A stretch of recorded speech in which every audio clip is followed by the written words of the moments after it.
See guys, this is another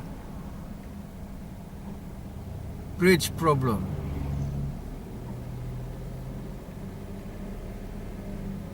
You got a traffic jam here in the evening because the idiot JKR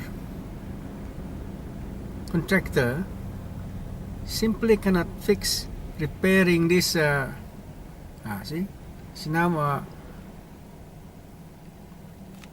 now apa here, converging, because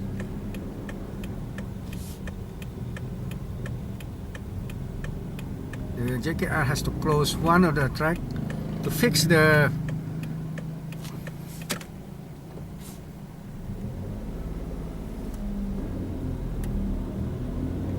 see, they're fixing the bridge joint. This is the 5th time that this has been repaired, and it still keeps failing. That means in Malaysia they don't know how to build the bridges, they don't know how to build concrete. See, that's the thing. And that's how they fix the joint. So that's how you fix the joint.